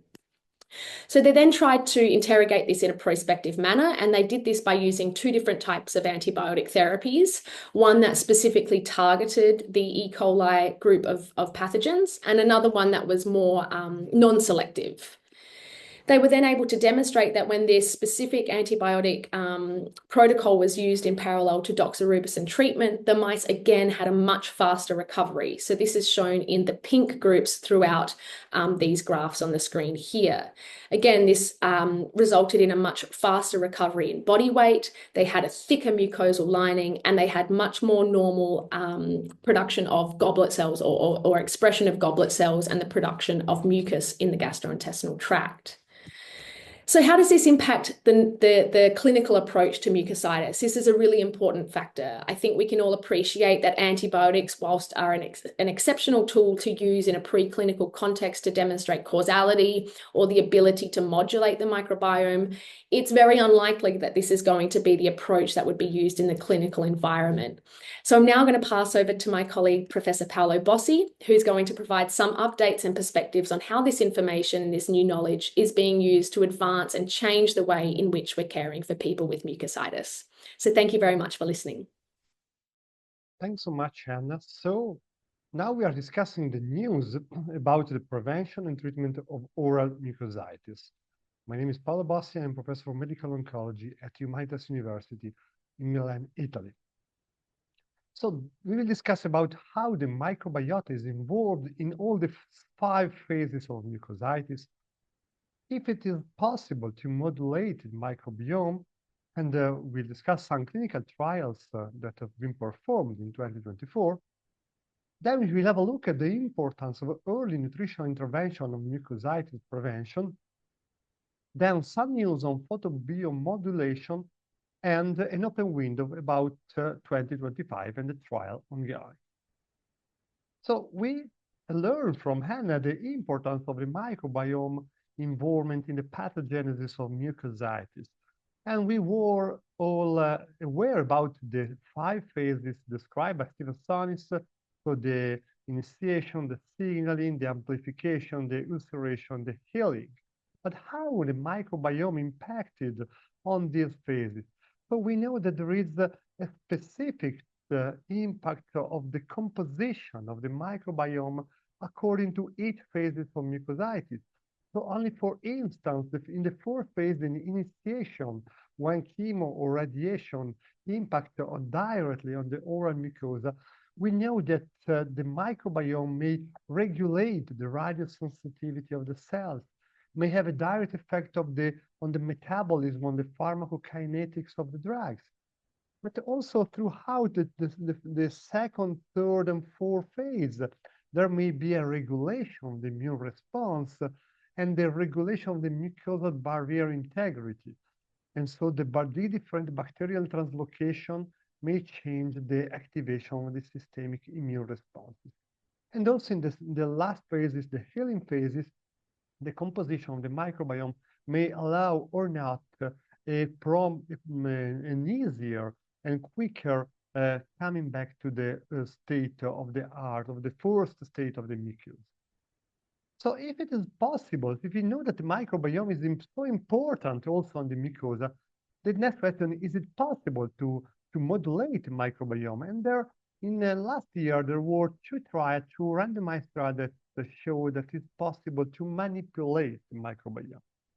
So let's have a look at the first one. This was a randomized trial in patients with stage 1 to 3 breast cancer undergoing liposomal doxorubicin-based adjuvant chemotherapy that were randomly assigned to receive either probiotics or placebo to reduce Enfield syndrome and oral mucositis.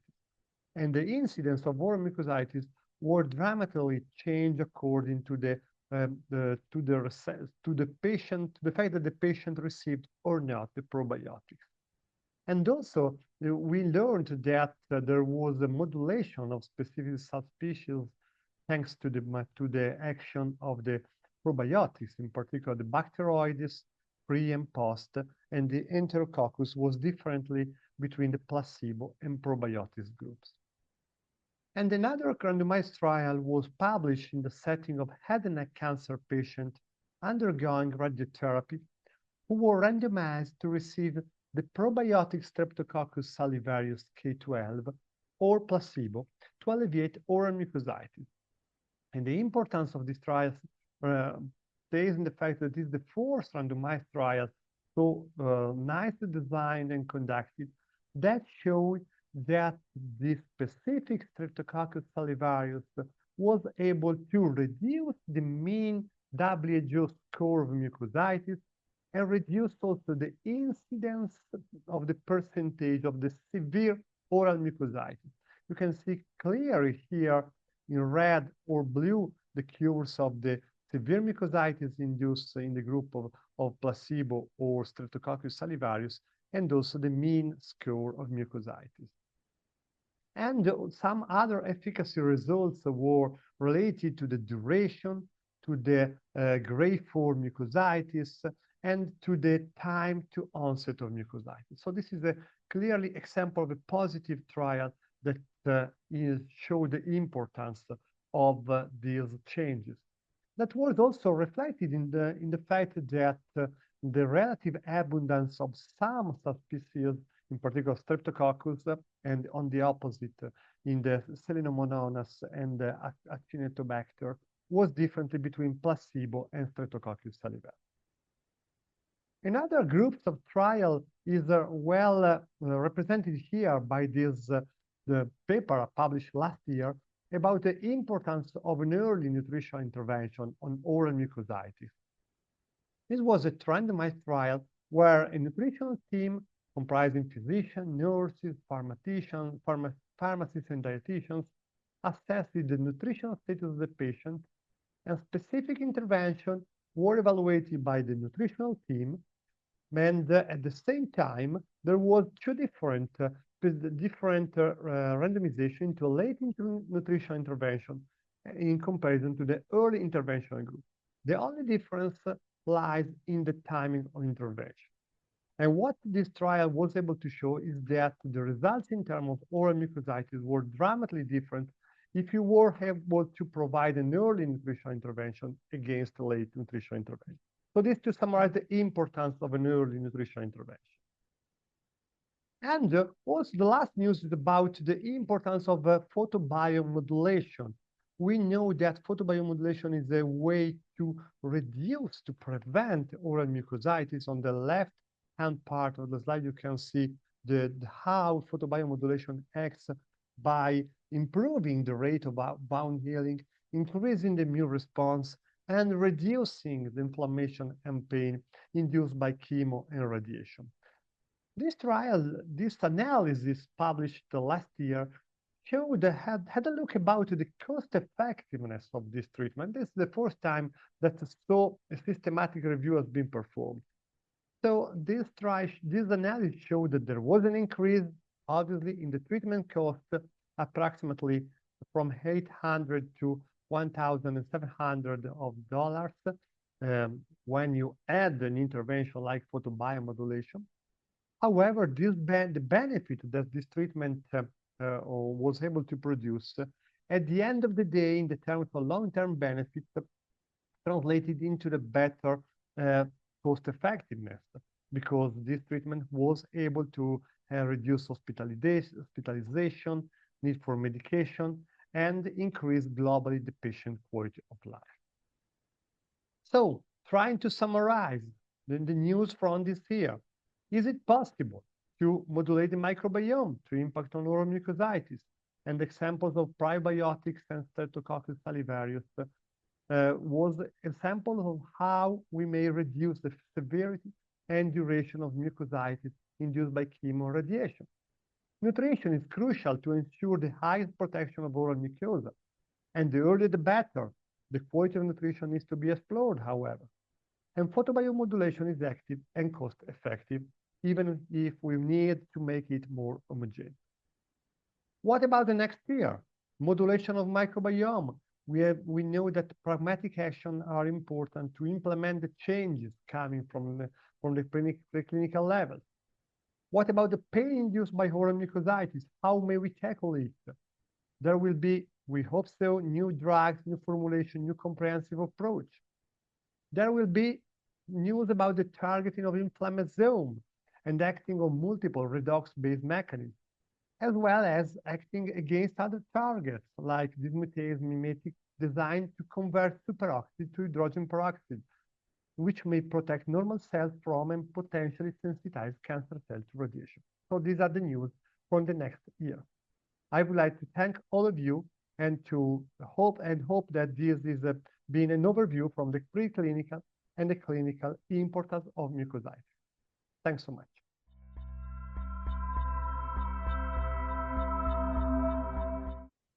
Hello, this is Dr. Miriam Lusberg, and I'll be presenting a session on antibody-drug conjugates on behalf of the MASC organization. So as we all know, antibody-drug conjugates have increased their impact tremendously in the last decade, with multiple drugs approved across multiple solid tumor indications, and the numbers are only expected to grow. This is a sampling of some of the drugs that we have approved around the globe, and even just in the last several weeks, we had the FDA approval in the U.S. of a new TROP2 antibody, datopotamab deruxtecan, for metastatic hormone receptor positive HER2-negative breast cancer. In clinical trials, at least, there is no reported worsening of quality of life with the newer ADCs relative to chemotherapy, and this is certainly reassuring. Certainly, the real-world population may be different for some patients. And in terms of pooled analysis of quality of life data in metastatic breast trials, again, ADCs appear to preserve global health status, pain symptoms, and other quality of life measures relative to chemotherapy, except for nausea, vomiting. And I think some of this is older data before we knew how emetogenic some of the ADCs were, and certainly with better pre-medications, hopefully this has continued to improve. So let's review some of the most common ADC toxicities. This is a schema of the many organ sites that can be impacted by the various ADCs. And in terms of determinants of ADC toxicities, there are patient-related factors, antibody on target, as well as off-target toxicities that we can see. The payload, depending on the type that it is, can have very specific toxicities, as you can see listed. And then the linker stability can sometimes also impact the incidence of toxicities, with more stable linkers associated with sometimes increased toxicity risk. So current mitigation strategies for ADC toxicities are in some ways not super sophisticated. We are just learning how to best use these drugs in the safest manner. Certainly, recognizing host factors and patient selection is an important, good, old-fashioned, tried and true measure. Prophylaxis and early recognition for various toxicities is important. For example, recognizing early signs of interstitial lung disease or prophylaxing for certain GI toxicities is an important strategy. And then dose holds and dose reductions are very much a mainstay of how we manage these toxicities. Where we're not there yet, and this is where the future is very exciting, is that we are in continued search of predictive biomarkers that can better select for patients who may be at less or greater risk of developing toxicities, and ultimately also finding less toxic antibody-drug conjugates. So let's start with the eyes, ocular toxicity. Several different ADCs have been associated with ocular toxicities in solid tumors, and you can see these listed here, including their prevalence. And risk factors tend to be advanced age, female sex, and contact lens use. So the mechanisms of injury are diverse and are not fully understood and can include off-target as well as on-target effects. Symptoms of ocular toxicity or ocular surface events can be varied, including blurred vision, stinging, redness, light sensitivity, and difficulty wearing contact lenses. And in these pictures below, you can see kind of different presentations that can be seen. In terms of what we know in terms of ADCs used in gynecological toxicities, we know mirvetuximab can be associated with high rates of ocular toxicity, as you can see here, with more than half of patients having some type of all-grade toxicity, including 15% of patients actually developing cataracts. And 35% of patients actually required a dose reductions and 2% had to discontinue drug. With another ADC, tisotumab vedotin, also again, you can see kind of high rates of any grade ocular toxicity, lower rates of cataracts, but a lot of dry eyes and conjunctivitis and keratitis that can be quite burdensome for patients. In terms of Dato-DXd, that was just recently approved. We can see that again, we are seeing up to 40% of patients developing any grade ocular surface event. And however, many of these can be managed, and discontinuation rates due to ocular surface events were actually occurring in less than 1% of patients. So our current treatment strategies are to really have a baseline eye exam, do interval exam depending on the agents, good eye care and reporting of symptoms, avoiding contact lens use of prophylactic eye drops, including prophylactic steroid eye drops for the most high-risk agents, and predictive biomarkers are currently under investigation. One of the ADCs, known as trastuzumab deruxtecan, was actually discontinued due to both high rates of ILD as well as high rates of eye toxicity, and is no longer being developed. Moving on to oral toxicity, stomatitis and mucositis. Again, these can present in a number of different ways, including gum swelling, tongue symptoms, difficulty swallowing, dry mouth. Sores can certainly develop. And many of our current management strategies for stomatitis actually come from data that we have that was shown in the SWISH study that was run by Hoprugo and colleagues, which showed that prophylactic steroid rinse for the older drug everolimus actually reduced the incidence of more severe toxicities if it was used in the first 2 months of use. So although we don't have such studies formally performed with ADCs, there's been an extrapolation of using steroid rinses when available for agents that are associated with stomatitis. So prophylaxis with a steroid-containing mouthwash or a non-alcoholic bicarbonate-containing mouthwash is recommended, and ideally, patients are also recommended to perhaps use ice chips during infusion, drink plenty of fluids, and keep their mouth lubricated after chemotherapy, and avoid spicy and harsh foods, alcohol, as well as smoking, as well as hot drinks. And so, again, our management strategies are geared toward the severity of symptoms and often include dose modifications, and those tend to be the mainstay. Certainly for more severe cases, using things like a doxepin mouth rinse or viscous lidocaine can be considered when available. Moving on to central and peripheral nervous system symptoms, including neuropathy.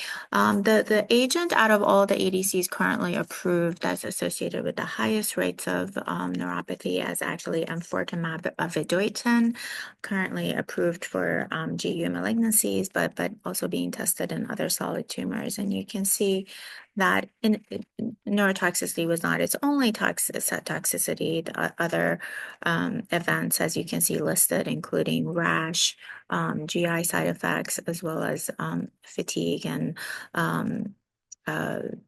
other symptoms are certainly problematic. However, the rates of neuropathy, up to a third of patients actually had any grade neurotoxicity, and this has been also been an ongoing issue in the real world.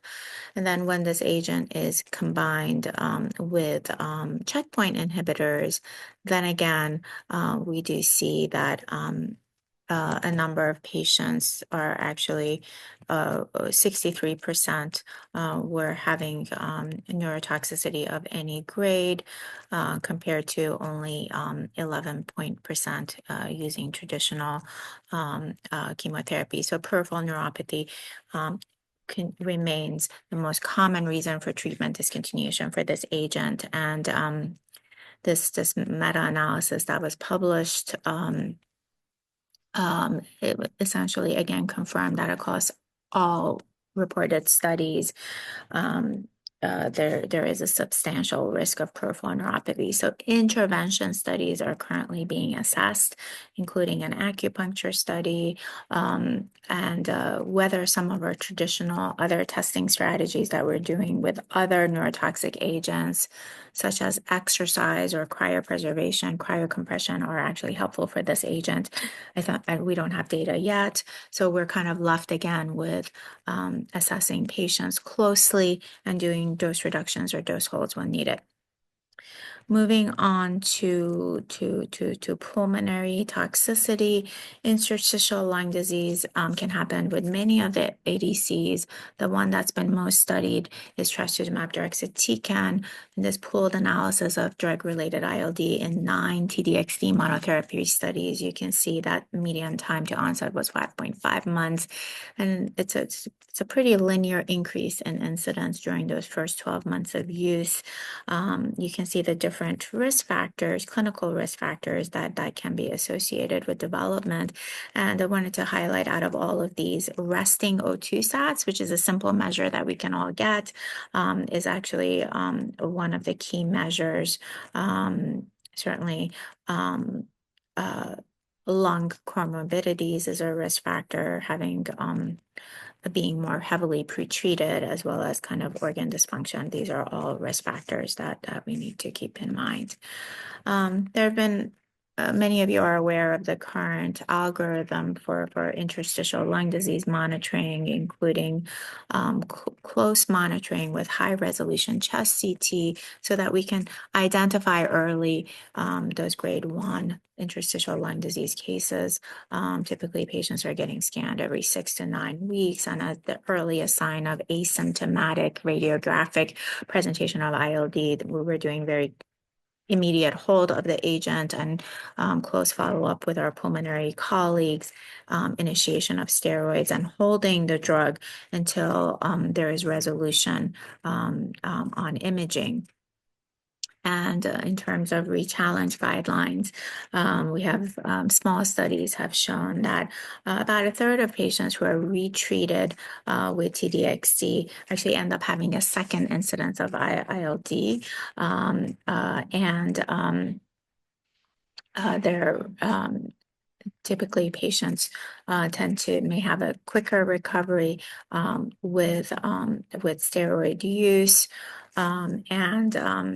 in terms of current recommendation are to if patients have a very quick recovery, you can consider maintaining the dose or reducing by 1 dose level if they have not resolved within 48 days, really considering permanently discontinuing. So prompt recognition is key, and patients need to be aware that this can be a potentially deadly complication. And currently, our data are only to re-challenge grade 1 events after they have fully resolved, and we have really no safety event for rechallenging grade 2 events. And so lots to learn about kind of real world consequences of ILD, and we need carefully designed studies to better understand biomarkers for who's at risk for ILD. Moving on to gastrointestinal toxicity from ILD, I do want to highlight that when several of the ADCs, particularly trastuzumab deruxtecan and sacituzumab, are actually associated with high rates of nausea. And risk factors include female sex, younger age, history of motion sickness, prior difficulty with emesis with other agents. And in terms of non-pharmacological strategies, eating small meals, sitting upright, doing relaxation techniques, these are things that we can certainly be emphasized. But the most important point is that knowing the emetogenic potential of the ADC is super important. And although many of these drugs were not initially classified as highly emetogenic, with real world use, we have really bumped them up to the highly emetogenic class where they really benefit, as you can see from really a multi-agent prophylaxis. And with the institution of this, really many patients are doing better. Olanzapine at low doses is particularly helpful for patients who are having even difficulty with triple prophylaxis. Moving on to diarrhea, I know this is quite a distressing toxicity, and I did want to highlight an innovative study that was recently reported in the last year called the PRIMED study design in patients with triple negative or hormone receptor positive metastatic breast cancer who were receiving sacituzumab.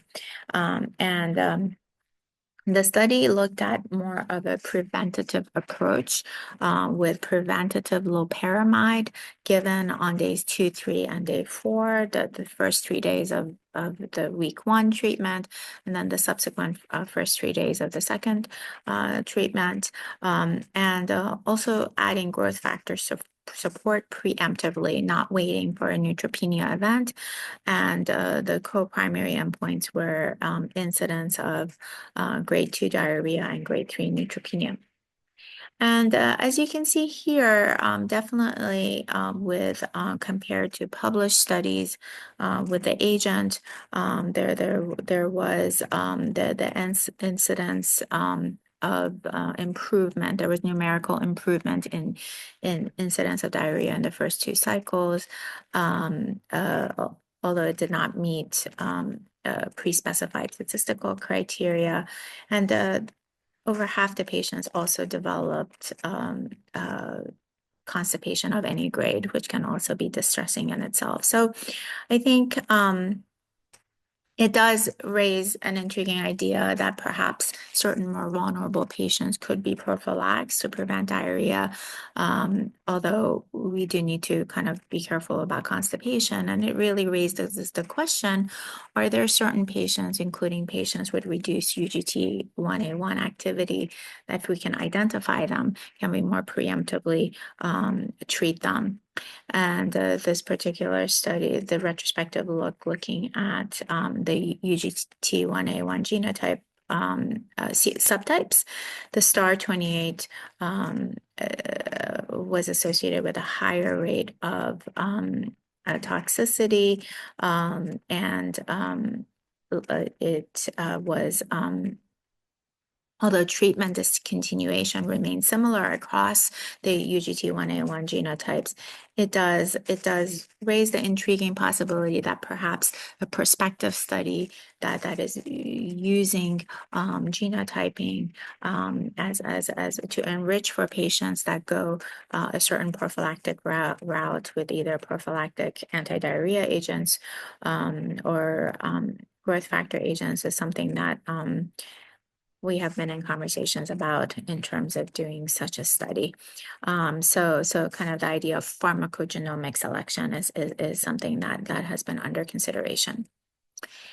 So although I haven't covered all the toxicities, there are many more, including cardiac toxicity and skin toxicity. I do want to stop here with a look at kind of where we are. We are continuing to optimize how we're monitoring for different toxicities, really looking at dosing and schedule, using pharmacogenomic testing. We're not ready for prime time yet with that, but this is something that needs to be further studied. And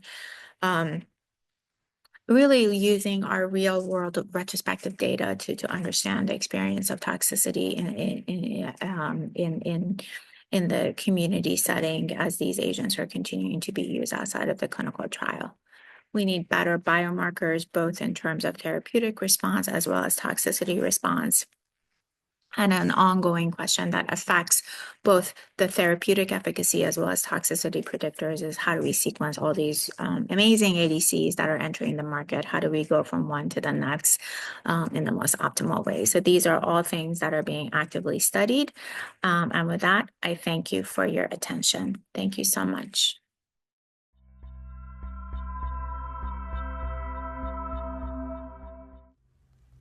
Thank you for joining us for day 2 of the colloquium. We invite you to join us again tomorrow as we review the year's highlights in breast oncology with an outstanding faculty leading the discussions. Once again, we extend our heartfelt gratitude to our partners and our collaborators. A special thank you to Roche and Pfizer for their support of the OncoAlert Colloquium, and thank you for joining us today and for being a part of the OncoAlert community.